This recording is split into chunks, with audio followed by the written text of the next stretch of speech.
Welcome to atom classes. Last lecture में मैंने आपको कोलराउस लॉ और उसके एप्लीकेशंस के बारे में बताया था। इस लेक्चर में आपको क्या बताया जाएंगे कि इलेक्ट्रोलिटिक सेल के बारे में बताया जाएगा। में आपको बताया जाएगा फैराडेज लॉज के बारे में। तो फैराडेज के दो लॉ थे इलेक्ट्रोलिटिक सेल के बारे में। एक को बोलते हैं फैराडे फर्स्ट लॉ और दूसरे को बोलते हैं फैराडे सेकेंड लॉ। तो दोनों के बारे में बताया जाएगा इसमें। तो चलिए स्टार्ट करते हैं। सबसे पहले तो यहाँ लिखा हुआ है इलेक्ट्रोलिटिक सेल। तो इलेक्ट्रोलिटिक सेल का काम क्या होता है, इसमें जो इलेक्ट्रिकल एनर्जी है इसको चेंज करेगा किसमें, केमिकल एनर्जी में। तो इसके बारे में पूरा डिटेल हो चुका था कि इलेक्ट्रोलिटिक सेल को इलेक्ट्रोकेमिकल सेल में कैसे कन्वर्ट करता है। साथ में इसका फिगर होगा, सारी चीज़ें बता दी गई थी। और कहाँ बताया गया था, जहाँ पर इलेक्ट्रोलिटिक सेल और इलेक्ट्रोकेमिकल सेल का डिफरेंस बताया गया था, वहाँ पे इसका फिगर के साथ बताया गया था। फिर भी एक बार हल्का सा फिर से बताते हैं। यहाँ पे एक लेते हैं पॉट और इसके अंदर 2 इलेक्ट्रोड भरे होते हैं। 2 इलेक्ट्रोड इसके अंदर होंगे और साथ में यहाँ पे होगा इलेक्ट्रोलाइट। ये है इलेक्ट्रोलाइट और यहाँ पे ये दोनों है इलेक्ट्रोड। यहाँ पे जो फार्मूला यूज करते थे, यहाँ पे फार्मूला बताए थे LOAP, लोप।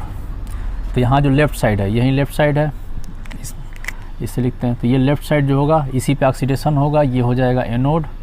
और साथ में P मतलब पॉजिटिव, ये पॉजिटिव प्लेट होता है। ये वाला होगा cathode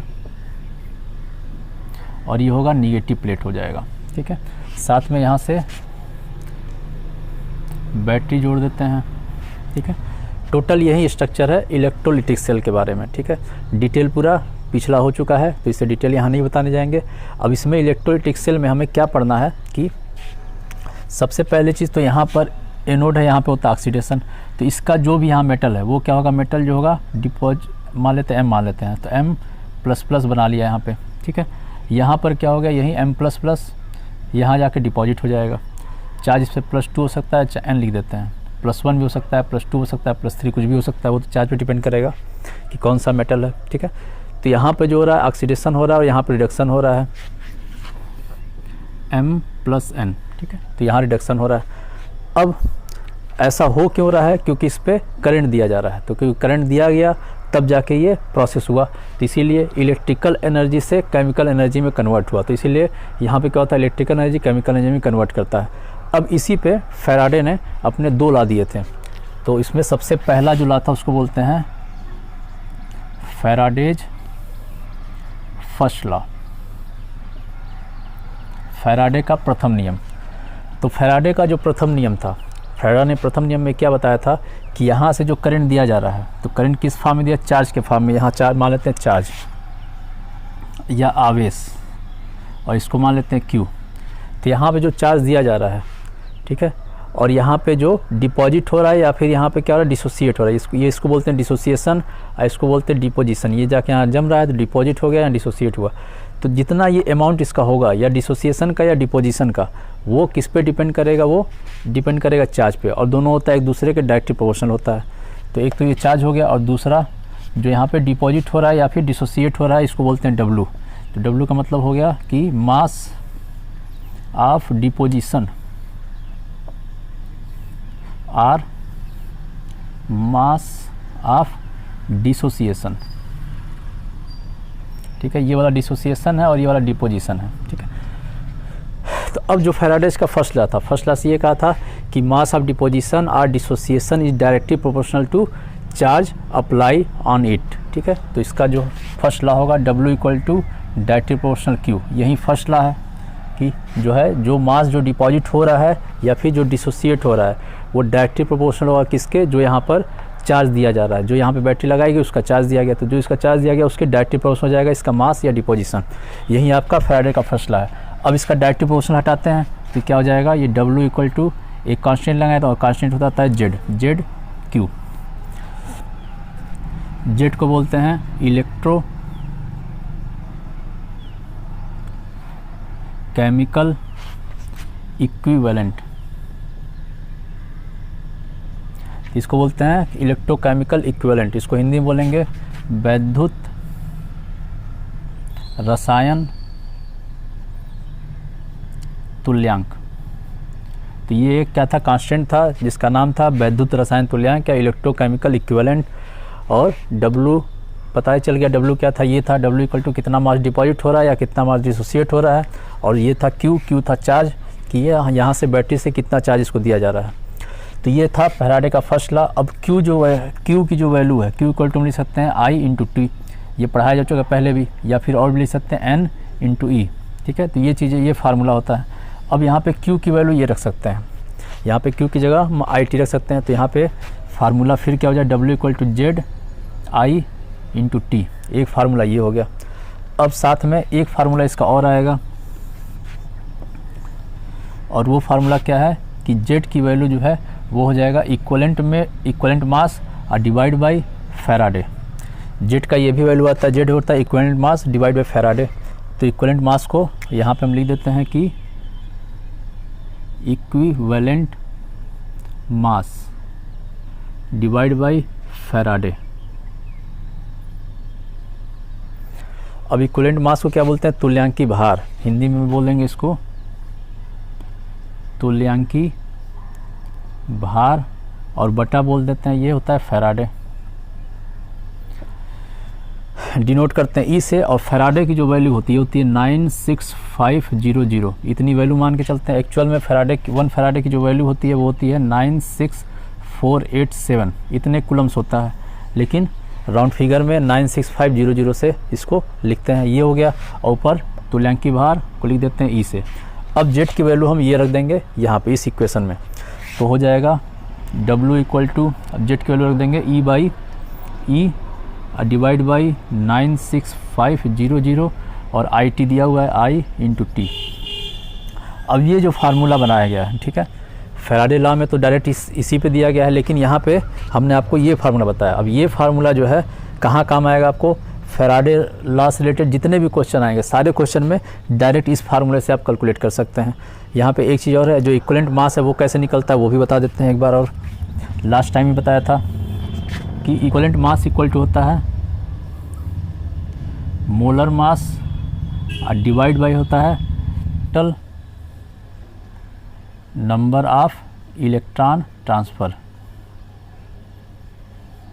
total number electron transfer बोल सकते हैं, total number of electron change, कितने इलेक्ट्रॉन चेंज हो रहे हैं, ठीक है। तो ये वैल्यू भी यहाँ रख के ये वैल्यू भी निकाली जा सकती है, और इसको डिनोट करते हैं स्मॉल n से, इसको डिनोट कर देंगे अगर m से। तो इसी फार्मूले में यहाँ लिखा जा सकता है कि MIT डिवाइड बाई 96500 n, ये फार्मूला हो गया। तो इतना फार्मूला नहीं याद करना है आपको, ये फार्मूला बस याद करना है। ई की वैल्यू कैसे निकलती है आपको पता ही है, आई और टी की वैल्यू दी जाएगी, ठीक है। तो ये था फैराडे फर्स्ट लॉ, और इस पे आपको एक न्यूमेरिकल भी कराते हैं NCERT का। अब आपको फैराडेज के फर्स्ट लॉ पे आपको 2 क्वेश्चन कराएंगे, एक इंटेक्स का है और दूसरा NCERT किताब में ही एक्सरसाइज का है। तो सबसे पहले इंटेक्स का जो एक क्वेश्चन है वो है 3.10। तो क्वेश्चन है इंटेक्स का 3.10। अब जैसा कि आपको यहाँ क्वेश्चन दिख रहा है, ठीक है, तो इस क्वेश्चन में क्या दिया हुआ है कि ये दिया हुआ है एम्पियर, आई की वैल्यू दी गई 0.5 एम्पियर। पहला एक डेटा ये दिया गया है, टाइम की वैल्यू दी गई है 2 आवर्स। पूछा गया है कि नंबर ऑफ इलेक्ट्रॉन जो ट्रांसफ़र हो रहा है, ठीक है। तो डायरेक्ट इस फार्मूले को लगाएंगे, ये फार्मूला लगेगा यहाँ पे। इसीलिए देखिए फार्मूला पहले लिखा दिया गया है, फर्स्ट लॉ में क्या क्या फार्मूला यूज हुआ था। तो Q equal to IT equal to NE, हमें N की वैल्यू निकालना है, हमको I की वैल्यू दी गई, T की वैल्यू दी गई है, और E जो है इलेक्ट्रॉन का चार्ज होता है, वो वैल्यू भी हमें पता ही होता है, ठीक है। तो ले लेते हैं इसी को, IT इक्वल टू NE। अब यहाँ पे N निकालना है तो E नीचे चला जाएगा, तो N equal to IT divide by E। I की वैल्यू दी गई है 0.5 और T दिया है आवर्स में, और इसको क्या करना होता है हमको सेकंड में चेंज करना होता है। तो इसको सबसे पहले तो मिनट में करने के लिए 60 और फिर सेकंड में करने के लिए वापस 60 से मल्टीप्लाई कर देंगे तो ये हो जाएगा। तो इसकी वैल्यू हो जाएगी 2 × 60 और डिवाइड बाई कर देंगे चार्ज ऑफ इलेक्ट्रॉन है, तो इलेक्ट्रॉन का जो चार्ज होता है 1.6 × 10⁻⁻19। अब 0.5 है और 2 है, ये दोनों कैलकुलेट करके 1 आ जाएगा, और ये हो जाए इसका मल्टीप्लाई करेंगे तो हो जाएगा 3600 और डिवाइड बाई 1.6 × 10⁻⁻19। अब इसको कैलकुलेट करेंगे तो आ जाएगा 2.24 × 10⁻⁻⁻ 19, 20, 21, 22, 10⁻22 इलेक्ट्रॉन, ठीक है, इलेक्ट्रॉन। तो ये टोटल नंबर ऑफ इलेक्ट्रॉन इतने होंगे, ठीक है। तो इस तरीके से ये 3.10 हो गया इंटेक्स का। अब आपको एक्सरसाइज का एक क्वेश्चन कराते हैं 3.15। तो जैसा कि आपको यहाँ डिस्प्ले हो रहा है 3.15 में, तो क्वेश्चंस में क्या दिया गया है कि NiNO3 स्क्वायर ये हो गया। अब इसको जो है इस साथ में दिया हुआ एम्पियर, आई की वैल्यू दे दी गई है, कितना है 5 एम्पियर है, और साथ में टाइम दिया हुआ है 20 मिनट, और 20 मिनट था, इसको सेकंड में बदलेंगे तो 20 × 60 ये हो जाएगा सेकंड में, ये वैल्यू दी गई है। अब पूछा क्या है कि निकल कितना डिपॉजिट होगा कैथोड पर, ठीक है, तो ये वैल्यू पूछा गया है। तो यहाँ पे क्या वैल्यू पूछा गया है, यहाँ पे W की वैल्यू पूछी गई है, साथ में क्या दिया गया है I और T, यहाँ पे I और T की वैल्यू दी गई है। जेट की वैल्यू में कैलकुलेट करना पड़ेगा, और जेट की वैल्यू कैसे कैलकुलेट होता है, जेट के लिए लिख सकते हैं E/96500। तो इसको कैलकुलेट करते हैं, तो इसी फार्मूले को यूज करेंगे। तो लिखेंगे W = E/96500। अब हमें E का वैल्यू निकालना है, तो E का वैल्यू कैसे निकलेगा। E का वैल्यू निकालने के लिए बताए थे कि मोलर मास और डिवाइड बाई n लिखते हैं, total number of electron transfer, कितने इलेक्ट्रॉन ट्रांसफ़र हो रहे हैं। तो कितने इलेक्ट्रॉन ट्रांसफ़र हो रहे हैं इसको देखने के लिए सबसे पहले इसका ऑक्सीडेशन नंबर निकालेंगे। तो यहाँ पे जो ऑक्सीडेशन नंबर आएगा आ जाएगा +2। अब +2 है तो +2 से क्या बन जाएगा, निकल बनेगा, तो यहाँ 0 हो जाएगा। तो +2 से 0 हो रहा है, तो इसलिए n की वैल्यू हो जाएगी 2, क्योंकि यहाँ पे 2 इलेक्ट्रॉन का चेंज हुआ, तो n की वैल्यू हो जाएगी 2। तो हमको यहाँ पे n का वैल्यू मिल गया, तो यहाँ लिख देंगे 2। और जो निकल का मॉलिक्यूलर मास होता है वो होता है 58.7। तो हमको E की वैल्यू पता चल गई। अब ये सारा वैल्यू हम इसमें पुट कर देंगे, तो W = हो जाएगा E की वैल्यू ये है 58.7 / 2। I की वैल्यू यहाँ दी गई है 5 एम्पियर, यहाँ लिख देंगे 5 × T का वैल्यू दिए गया 20 × 60, ये हो गया 20 × 60, और डिवाइड बाई ये लिख देंगे 96500। अब इसे सॉल्व करना है, 2 0 से 2 0 कट गया, 2 से 2 कट गया, तो ये बच क्या गया, ये बच गया 58.7 × 5 × यहाँ हो गया 6, और डिवाइड बाई 965। अब इस पूरे को अगर हम कैलकुलेट करते हैं तो जो इसकी वैल्यू आएगी वो आएगी 1.825, और ये हो जाएगा किसमें, ग्राम में। तो यहाँ पे इतना ग्राम डिपॉजिट हो जाएगा निकल, और कहाँ पर होगा, कैथोड पर होगा। तो इस तरीके से सॉल्व करेंगे। ये था फर्स्ट लॉ, और उसमें फर्स्ट लॉ में क्या था, आपको 2 क्वेश्चंस करा दिए, एक इंटेक्स का और दूसरा एक्सरसाइज का। नेक्स्ट लेक्चर में आपको फैराडे का सेकंड लॉ पढ़ाया जाएगा, जो फर्स्ट लॉ से ही रिलेटेड है, बहुत आसान है वो भी, ठीक है। तो फर्स्ट लॉ से रिलेटेड है, और उस पर भी 1-2 क्वेश्चंस आपको कराएंगे।